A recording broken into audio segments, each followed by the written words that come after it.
Hey everyone, GameCube with Fries here with another collection video, and this time I'm going to be going over my entire Game Boy collection, Game Boy Advance, Game Boy Color, original Game Boy.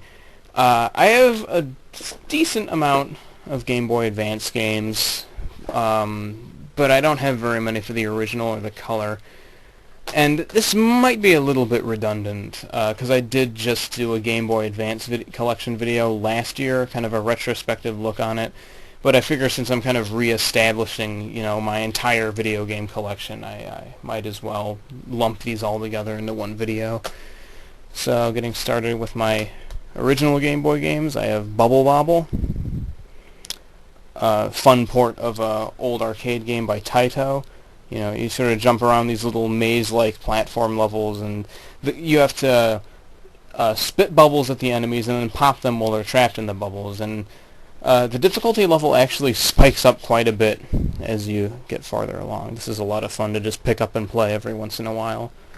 Makes for a really nice handheld game. Legend of Zelda: Link's Awakening, which is probably one of my favorite Zelda games. It just feels very, it's very bizarre. It has this very weird style to it, because it doesn't take place in Hyrule. It takes place, on an island, and there are, talking animals, and there are Mario characters showing up. It's just a very bizarre game, and I like it a lot. It also has some of the, I think, in my opinion, some of the best dungeons that I've played out of a Zelda game. Super Mario Land 2, 6 Golden Coins, which plays a bit like a portable Super Mario World. It's definitely, it holds up a lot better than Mario Land 1, which I don't own, but I have played quite a bit. But I like this game a lot. This is one of the better 2D Marios. The original Game Boy had a lot of really great entries, and a lot of the long-running Nintendo series. I like this one a lot. Actually also introduced Wario, if I remember correctly. He was the final boss. Pokemon Crystal version, which is in my opinion the best out of all the Pokemon games. Generation 2 just feels like the best out of every generation that's come out since. I think they're on 6 now. But the problem is my memory battery is dead. I think that's kind of universally the problem with everyone who owns this game. Everyone's copy, they can't save anymore because the memory battery has died, because the clock's just, the in-game clock just eats the hell out of the battery. But this is a really fantastic game.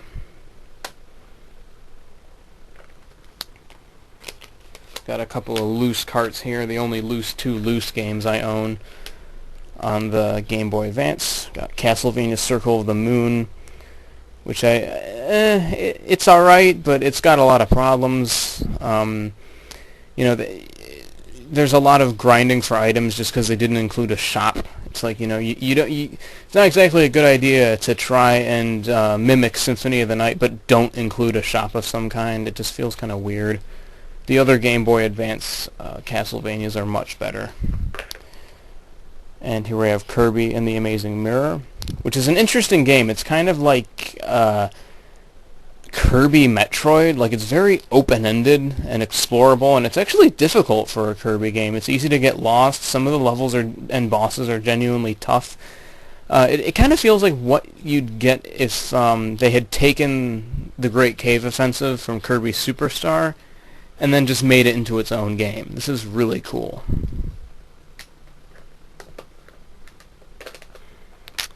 Getting on to the boxed games I own. The Castlevania Double Pack, which includes Castlevania Harmony of Dissonance and Castlevania Aria of Sorrow. These are both pretty good games. I think Harmony of Dissonance is the better game out of the two. Aria of Sorrow, at times the level design feels kind of cramped, they just the enemies kind of haphazardly placed everywhere. You're getting knocked around all over the place. Whereas Harmony of Dissonance has a really nice pace to it. It's not quite as chaotic. Although some of the key items that you need later in the game are a huge pain in the ass to find. It gets really obscure, almost reminiscent of Simon's Quest on the NES.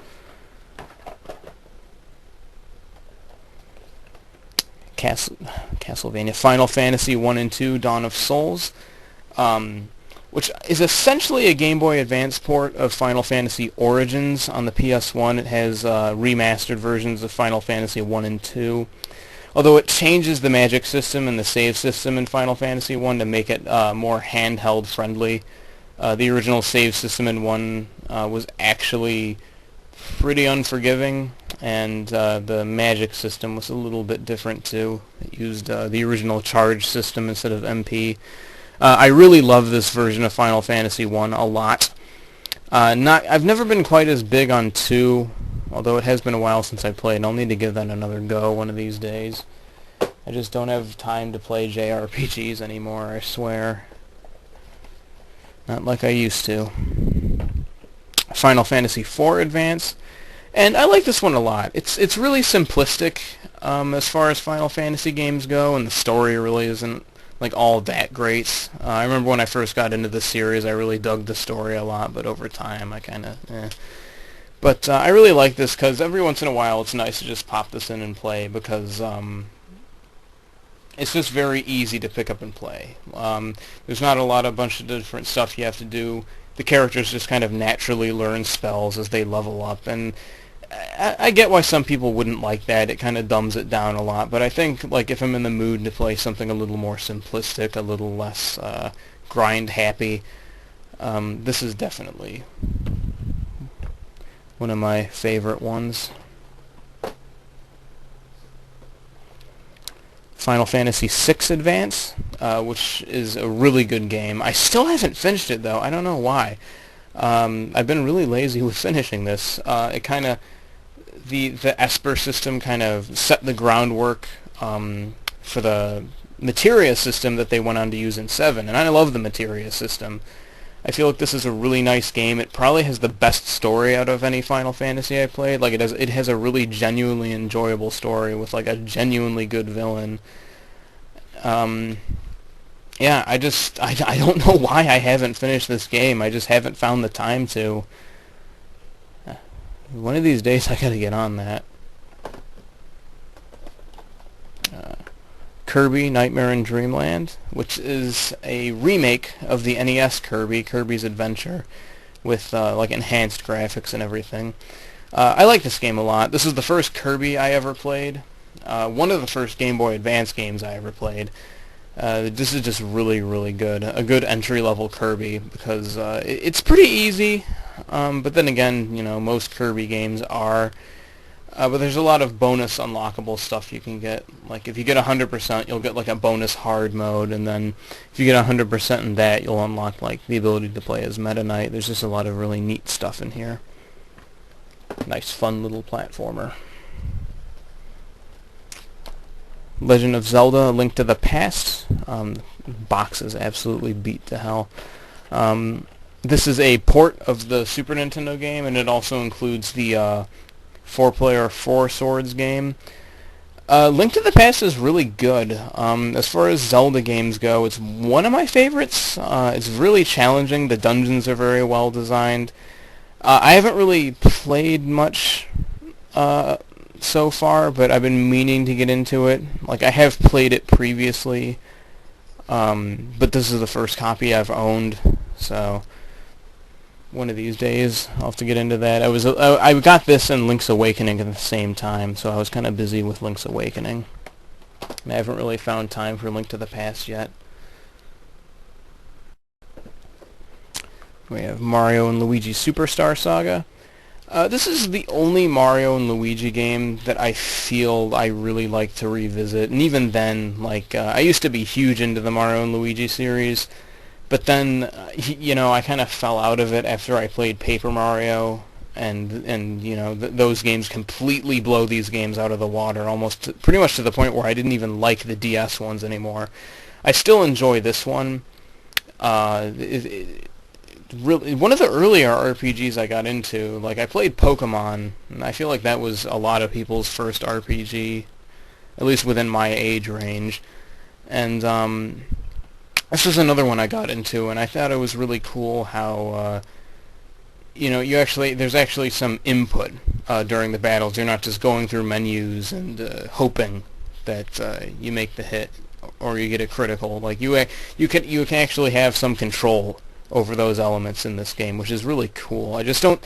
Just after playing something like Paper Mario: The Thousand-Year Door, I don't think those features are as well implemented in this as they are in the Paper Mario games. This is still a really nice RPG. Metroid Zero Mission, which is one of my favorite games on the Game Boy Advance, and one of my favorite Metroid games that I've played, next to Prime 2 on the GameCube. It's really nice. It manages to have just enough exploration and hidden stuff without feeling like a maze like Super Metroid did. I know a lot of people love Super Metroid. I like it, but I don't know. I've always preferred something like this. The pacing is a bit faster, but there's still like it's not just a straight shot to the end. You still have to explore and find like paths around stuff. I like this a lot. Still gotta pick up Metroid Fusion one of these days. Pokemon Emerald version, which is the copy I own of Generation 3. And I think Generation 3 was like really the last good generation for Pokemon. I don't feel like it was as strong as 1 or 2, but it was still really fun. Like there was a lot to like. This was kind of the point where the series got kind of a little more grind happy than it was previously. I still like this a lot though. Hopefully my memory battery's not dead. It's actually been a little bit since I played this. I actually am debating on picking up one of the Generation 3 remakes that's coming out for 3DS this fall. That actually seems pretty cool. Speaking of remakes, Pokemon Fire Red, which is a remake of Generation 1, and this is really good. It's basically Generation 1, but with all the enhancements that Generation 3 brought in. I still haven't finished this. Like, I did finish Emerald a really long time ago, but I haven't finished this yet. But I do enjoy this a lot. This is probably up there with Crystal. Is probably one of my favorite Pokemon games. Super Mario World, Super Mario Advance 2, which is the GBA port of Super Mario World, and actually the first Game Boy Advance game I ever played. I actually got this with my Advance because, excuse me, we didn't have the Super Nintendo anymore at this point, so I wanted to play Mario World again, and this is the game I picked out. And this is a really solid port. The colors are a bit washed out, and the sound is a bit kind of weird compared to the Super Nintendo one, but as far as handheld ports go, this is really well done. It's cool to have one of the best, like a portable version of one of the best Mario games. WarioWare Inc. Mega Microgames, and this is. I remember when this came out, I had no idea what the fuck was going on. It's like a collection of all these like mini games within mini games. Like, you know, they'll last a couple seconds. You have to really quickly figure out and adapt to what they are, and it's really addicting and very bizarre. It kind of branched off into its own series. I feel like this is the best one, just because the other ones kind of rely on a lot of different gimmicks that I didn't really get into. Like there was another one on the Game Boy Advance that used a gyroscope for tilt controls, and there was one on the DS that relied on touch controls, and I believe there was one on the Wii as well. But I feel like this is the best one because it was just purely about figuring out what all these different mini games were about, and there was just a ton of stuff to unlock. Like you can unlock all these other mini games. There's just so much to do in this game. I love this game. Definitely one of the more unique games that came out during that time period. And here we have Yoshi's Island, Super Mario Advance 3, which is a port of the Super Nintendo game Yoshi's Island. Although I actually didn't know when I was a kid that this was a Super Nintendo game. I thought this was just a new thing they made for the Advance, but I found out it was a SNES game. This is awesome. I love this game. This is one of my favorite 2D platformers, up there with the Donkey Kong Country games. I wouldn't really call it a Mario game just because it plays totally different. It established its own series. Like, they still make Yoshi games. I think there was just one on the 3DS, and there's another one coming for the Wii U. But I feel like out of all the ones I've played, this is the best one. It's really challenging. The gameplay mechanics are a load of fun to mess around with. It has some pretty neat creative bosses. Just the whole art style is really nice too. It has this really cool kind of pastel storybook style. Like a lot of backgrounds, they look like they were drawn with crayon. It's really nice. I love this game. Definitely highly recommend this on, whatever platform you can get it on. Game Boy Advance, Super Nintendo. I just happen to grow up with the Game Boy version. Alright, so that was my Game Boy collection. I know it's kind of like the NES. The original Game Boy is something that I've been wanting to build on and get more games for. I just really haven't had the time for it. Although I've just been kind of distracted recently, so we'll see how that turns out. But anyway, I hope you guys enjoyed, and I will see you all next time.